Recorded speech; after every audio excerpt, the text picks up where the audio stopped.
Thank you. I'd like us all to take a moment to reflect back on pieces of artwork that have affected your life. Those pieces of artwork could be a song, a poem, a dance. What was that experience like? How did it make you feel? And maybe you just thought of a particular piece or a couple pieces. Or maybe you don't like being put on the spot, so you didn't think of anything. And that's okay too. I'll go ahead and share one of those moments in my life. The year was 1991, and I was a senior in high school.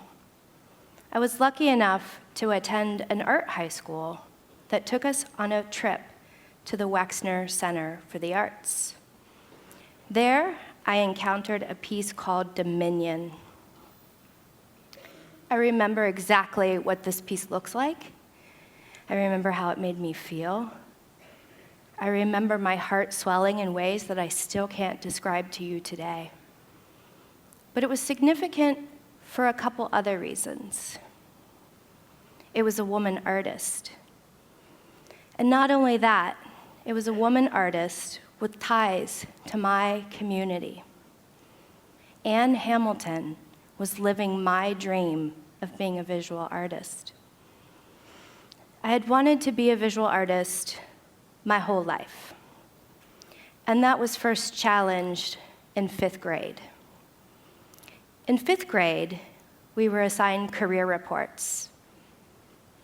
And I remember proudly walking up to my teacher's desk and saying, I want to be a visual artist when I grow up, so that's what my report's going to be on. And she said, no, that's wrong. Being an artist is not a career. That's a hobby. So go back to your desk and think about that some more. So I did. I'm a problem solver. I went back to my desk and I thought, okay, I'm going to pretend to want to be a doctor for 2 weeks. As soon as that 2 weeks was over, I went right back to my dream of being a visual artist. Thank you. I was lucky enough to have parents that taught me to always be the person that I believed I should be, and that if I worked hard enough, then I might achieve some of those goals, which is how I ended up at the art high school and then on to the Ohio State University to earn a Bachelor of Fine Arts. In 2007, I became very interested in street art. And street art is exactly what you think it is. It's artwork put up in outdoor environments for everyone to experience. And I was interested in it because it met my philosophy. The philosophy that art is a necessity. It's not a luxury. And although it's wonderful to go to galleries and museums and performance spaces and experience art, we should be experiencing it every day in our everyday lives and in all of our communities. I was also interested in the conversation of who owns outdoor space. Let's be honest, it's male-dominated. It's much safer for a man to walk down the street than it is for me to walk down the street. And not only that, as I walk down the street, I'm constantly inundated with advertisements that try to convince me that I'm an object and not a person. So I wanted to create artwork in outdoor environments and a woman's voice so that other women and girls could see that we are viable and active citizens in our communities. I'll go ahead and share some of that work with you now. This is a series, Pink Girl Rising. This is Eve's BFF. This is Black Lives Matter.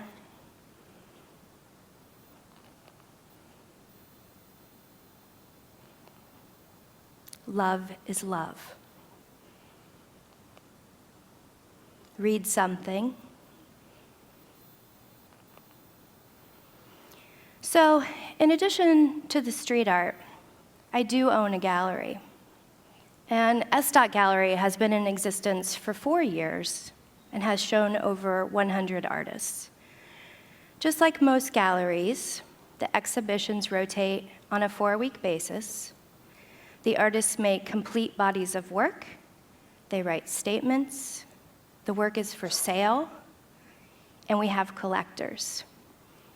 The difference between my gallery and other galleries is that mine is inside of a dollhouse.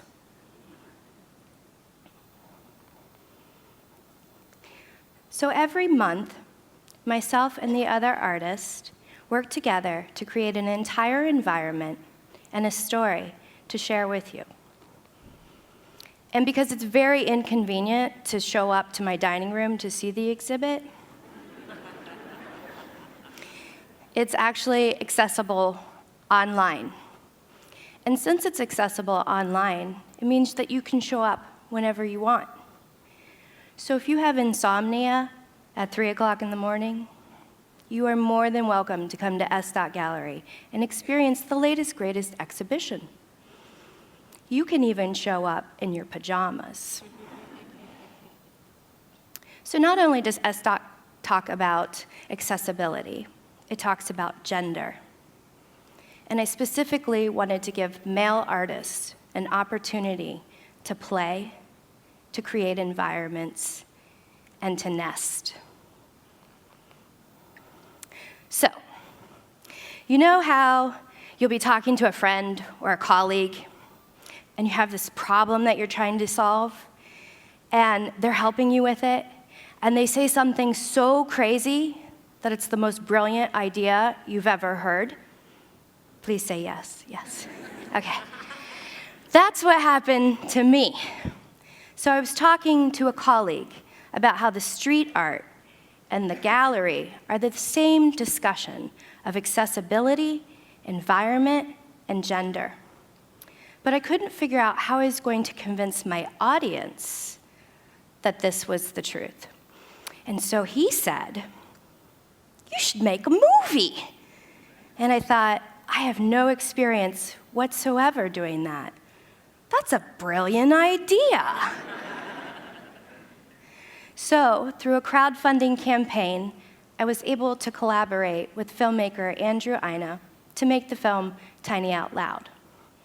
Not only did we collaborate, but it took countless artists, writers, and musicians to make the film. I will go ahead and share that film with you now.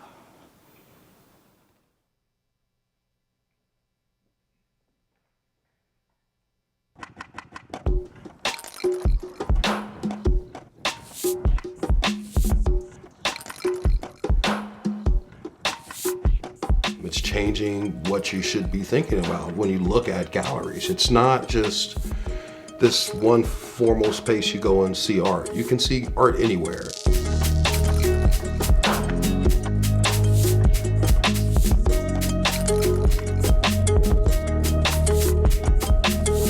She breaks down a lot of the physical barriers and mental barriers that exist in terms of people trying to engage with art.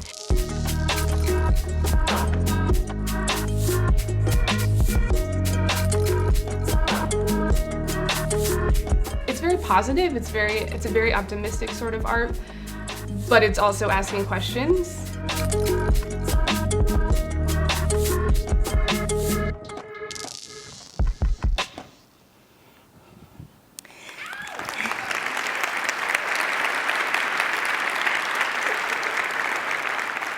Thank you. Tiny Out Loud is now an award-winning film traveling all over the country and film festivals.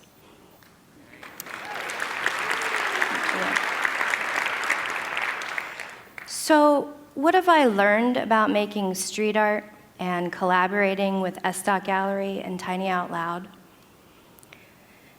There's this really romantic notion that artists and creatives are toiling away in their workspaces alone.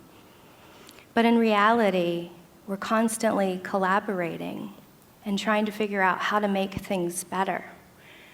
Because we know that if one of us rises, we all rise. And we know that it's imperative that we must all rise above together. I've also learned that art is not a product, it's an experience. So, you might be wondering, what would I say to that 5th grade teacher today? I would say thank you, because she did teach me something. I am a doctor. All creatives are doctors. We are the doctors of your hearts. We are the ones that show it's okay to feel vulnerable and that we must ask hard questions and look for answers. And so we get up every day and we dance, we sing, we write, we paint, so that none of us have to ever feel alone. Thank you.